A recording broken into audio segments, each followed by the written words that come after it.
Gosta de fazer orgia, essa novinha que tá na volanda. Gosta de fazer orgia, você tá em cima da piroca 24 horas por dia. Você decada por cima da tudo.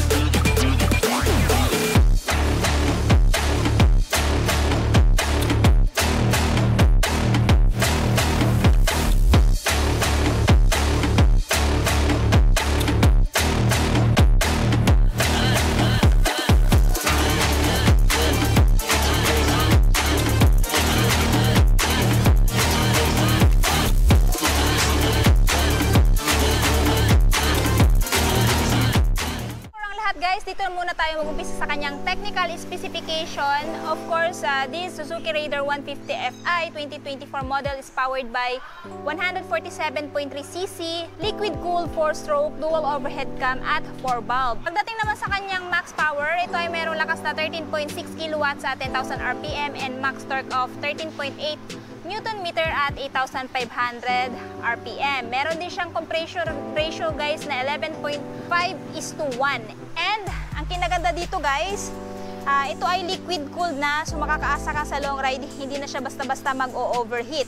Pagdating naman sa kanyang transmission, itong si Suzuki Raider 150 Fi ay merong 6-speed manual transmission at meron din siyang seat height na 765mm. Kaya naman kung may height ka na 5'5", 5'4", kayang-kaya mo itong abutin. Pero kung nasa mga 5'3" yung height mo, medyo nakatiptoe na po tayo dito sa motor na to. Sa ground clearance naman, wala na ding pangamba dahil meron siyang mataas na ground clearance sa 150mm.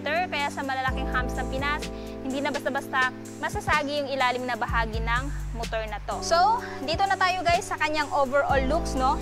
So, this one guys is metallic Fibron Gray Rug Edition. So, kung natatandaan nyo guys, na-review na natin yung red at saka matte blue nito. This time naman, since marami nagre-request sa inyo, ito na nga. So, dito sa kanyang looks guys, of course, meron siyang color combination na, ayan, para siyang silver na dark gray, no? Tapos glossy black at matte black. So, dito sa front, nandito pa rin naman yung kanyang S, which is stands for Suzuki. Meron pa rin naman siyang pride of ownership. Naka-LED pa rin naman yung kanyang headlight. Turn signal is naka-bulb type pa rin. Ayan. And pagdating naman dito sa baba, equip pa rin siya ng telescopic fork suspension with single wavy disc brake and dual pot piston brake caliper. Gusto niyo bang magkaroon ng ABS version nitong si Suzuki Raider 150 Fi? I want to know in the comment section below, no, kung gusto niyo itong i-upgrade nila ng ABS. Brand tire na IRC at mayroong size na 70x90x17. Sa mags, ginaya yung kulay ng mags niya guys sa kulay ng kanyang fairings. Ayan, na may pagka-blue din. Same lang din sila ng color, no? And ang kinaganda dito guys, is naka-tubeless na siya, meaning pag mapako to, hindi siya basta magpa-flat, no? Siguro nakauwi na kayo sa bahay nyo before nyo pa mapansin na nakapako tong motor na to. And dito, ayan guys, so ito yung radiator niya. If I were you, pag bibili nyo to, bumili kayo ng cover para hindi po siya madaling mayupi pag matamaan ng maliliit na bato. Sa horn naman, ayan guys, may harang na din, pang-protekta yan sa bato-bato. At ito yung kanyang undercowl. Ayan, gray na din yung kulay, no?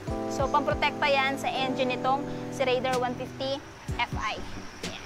So, dito, ito yung itsura niya sa side, guys. Ayan. Pagdating dito, sa decals niya, ayan, yung kanyang pangalan na Suzuki. Of course, yung kanyang engine specs, dual overhead cam 4-valve at Suzuki Advanced Twin Spark frame. And yung pangalan niya na Raider R150 at yung transmission niya. Ayan. So, rug edition siya guys, kaya ganyan yung kanyang itsura. Dark blue, blue at black combination. Para siyang pang-army na type yung kanyang decals, which is para sa akin napaka-astig at napaka-masculine tingnan, ano. Pagdating naman dito, brake pedal, apaka ng driver, kickstart, maganda pa rin at hindi tinanggal to. Nang sa ganon, pag maubos na kayong baterya, meron pa rin pag-asang umandar tong motor na to. Ayan. Sa oil naman, if ever mag-change oil kayo, kailangan nyo po ng, ayan, 1,300 ml. Tapos may oil window na din dito. Dito mo ma-check guys kung maitim na ba yung oil mo, kung pwede pa, or kung, ayan, hindi na. Tapos dito guys, ayan, sa kanyang muffler, same pa rin naman, walang pinagbago. May guard, maprotekta sa angkas mo or sa'yo para hindi mapaso sa tambucho. Silver yung kulay, ayan, metal. Same dito, silver din. Pagdating naman dito, ayan guys, Siya po ay naka-single disc, naka-monoshock swing arm suspension at naka-single pot piston brake caliper siya. IRC pa rin yung brand ng tire at mayroong tire size guys na 80 by 90 by 70, no? Tubeless tire pa rin. Sa tail, ito yung tail niya guys, naka-bulb type pa rin or naka-halogen. So, hindi pa rin siya equipped nung hazard light or hazard lamp. So, comment down below if ever gusto nyo itong i-upgrade ni Suzuki, no? Na magkaroon ng isang hazard light or hazard lamp. Kanyang brake light guys, bulb type pa rin, same lang sa turn signal. May ilaw pa rin naman ng plaka dito, plate holder, at saka yung mahabang fender. So, dito naman guys, ayan yung kanyang chain cover, plastic pa rin. Yung kanyang swing arm. Side stand, hindi pa rin na equipped ng side stand switch. Ayan. Comment kayo sa baba guys kung gusto nyo magkaroon to ng side stand switch. Malay nyo, baka marinig tayo ni Suzuki, no? Na i-upgrade naman tong si Suzuki Raider 150 Fi. Tapos yung kanyang cambia which is 6-speed manual transmission at apakan ng driver. Tapos ito yung apakan ng angkas guys. So ngayon, check natin guys yung kanyang... Ayan. So pagdating dito guys sa kanyang fuel tank, siya ay merong fuel tank capacity na 4 liters at ang average fuel consumption niya base kay Suzuki is 50 km per liter. Pero it may vary pa rin guys sa throttle hubby ninyo. Kung kaskasero ka, sure ako hindi nyo maabot yung 50 km per liter. Pero kung takmong pogi ka lang, ayan, for sure yan. Tapos ito yung battery niya, so sa baha-baha hindi na madaling maabot yung battery nitong si Suzuki Raider 150 Fi. So may mailalagay ba dito? Wala guys, except lang sa pamunas ng motor or paper. Tapos, coin purse pwede din. Pero, ibang may lalagay, wala na. No? So, ayan. Tapos, meron din siyang tool organizer dito. Ito yung free na tools, guys. If ever, bibilhin nyo itong si Suzuki Raider 150 Fi. So, pagdating sa kanyang seat, guys, ganun pa rin naman. Walang pinagbago. Naka-wrap pa rin naman yung texture. Same lang din yung texture ng kanyang seat cover, kagaya ng dati. Ayan. Hindi naman siya ganun ka-generous. Since siya pa isang underbone. Ayan. Not unless kung scooter siya, no? Comfort talaga yung binibigay. Tapos dito, ito yung kanyang grab bar, guys, hawakan ng angkas. Nakamat pa rin. Pagdating naman sa kanyang pocket dito sa front, guys. Ayan, buksan natin. So, ito po yung pocket niya, guys. May manual na din na kung saan pwede mong basahin pag bibilhin nyo itong motor na to. Nandito kasi lahat ng info, no, ng isang Suzuki Raider 150 Fi. So may mailalagay ka dito guys, kagaya ng coin purse, coin, pamunas, etc. Kung depende sa inyo kung anong trip yung ilagay dito. So meron siyang compartment dito na maliit. Ayan, para sa akin goods na goods yan.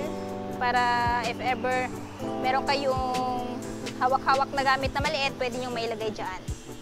So ibalik na natin to. So dito naman tayo guys sa kanyang handlebar. So pagdating dito sa handlebar guys, check natin. This one is may patayan ng ilaw dito ng dashboard. Pero kung gusto mo yung ilaw, ayan, pwede mong i-on. Sa dashboard dito guys, tsaka dito banda sa headlight. May patayan din, no? Tapos high beam, low beam, turn signal switch, off, tsaka yung ayan yung kanyang busina guys, horn. Pagdating naman dito, electric start at meron na ding kickstart. Anyway guys, hindi ko na pinalagyan ng side mirror. Same pa rin naman yung side mirror niya kagaya doon sa old version. Pero kung naghahanap kayo guys ng magandang aftermarket na side mirror, if ever bibilhin nyo itong si Suzuki Raider 150 Fi, I highly recommend Street King side mirror version 1, yung ginamit ko sa aking Honda Click. Tapos yung link guys, nasa description box ko sa baba if ever gusto nyo bilhin yon. Anyway, pwede yun sa lahat ng klase ng motor kasi na nga po universal naman yung side mirror na yon. If ever lang kung gusto nyo bumili ng aftermarket kasi yon, masasabi ko talaga may quality at the same time napakaganda din ng forma. Ito yung sinasabi ko sa inyo guys na Street King side mirror. Ayan, yung sa akin guys, yung binili ko is blue lens para hindi masyado masilo pagkagabi if ever may nakasunuran akong motor. Pero meron din pong clear lens para din dito sa Street King version 1 na side mirror. Ayan. So ayan po guys, yung itsura niya. Ayan. Yan po yung gamit ko kay Click. And pwede din po siya sa kahit anong klase ng motor. No? Kasi universal naman po itong side mirror na to. Take tayo sa dashboard. Dito sa dashboard guys is naka fully digital siya, no? So information meron dito kagaya ng speedometer, ayan.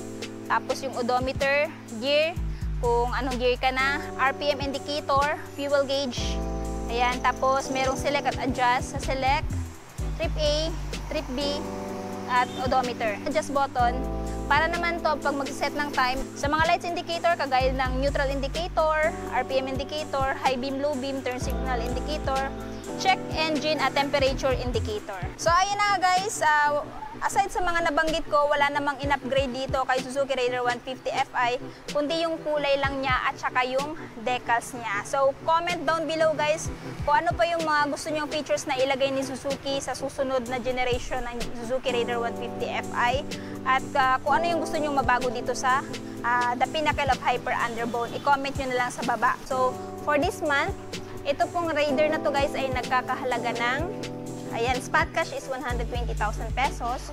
Pero kung gusto nyo ng hulugan, down payment is 4,000 at yung monthly naman sa 3 years na 5,754. At syempre meron din po siyang rebates na 200 to 300 if advance.